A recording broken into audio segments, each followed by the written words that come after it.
I'm just going back and forth here, Mitch. I think we're just trying to go back and forth, but that's okay. Paul, I was about to call on you, if that's all right. Go ahead. All right, here, Rob, here's basically what we're looking at. The difference is this. We don't think all the answers lie in Washington regulating all of this. So the problem with the approach we're seeing that you're offering, which I do believe, Senator, is very different than what we're saying, is we don't want to sit in Washington and mandate all of these things. So what you're doing is you're defining exactly what kind of health insurance people can have. You're mandating them to buy this kind of health insurance. And so we simply say, look, if the National Restaurant Association or the National Federation of Independent Business, on behalf of their members, wants to set up an association health plan, we think they'll probably do a good job on behalf of their members. Let them decide to do that instead of restricting insurance competition by federalizing the regulation of insurance and by mandating exactly how it will work.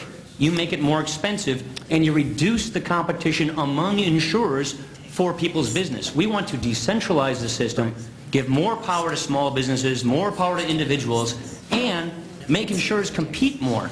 But if you federalize it, standardize it, and mandate it, you do not achieve that. And that's the big difference we have. Paul, would you yield? Mr. President, may I ask him to yield? We're not in a formal hearing here, so go ahead. Paul, I read your roadmap, and I thought one of the things that you said is that there should be some minimum consumer protections in the exchanges that you propose. Did I get that wrong? And there are in every state. And so what we're simply saying is, look, lots of us have offered lots of different ideas. We've got dozens of Republican ideas offered in the House in bills, in the Senate.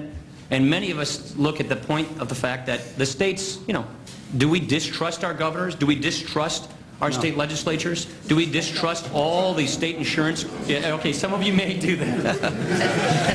Depends on who it is. But should we regulate all of this? Should people in Washington decide exactly how this works and what you can and cannot buy? Paul, there's just a difference in philosophy. No. Look, I think this is an important point.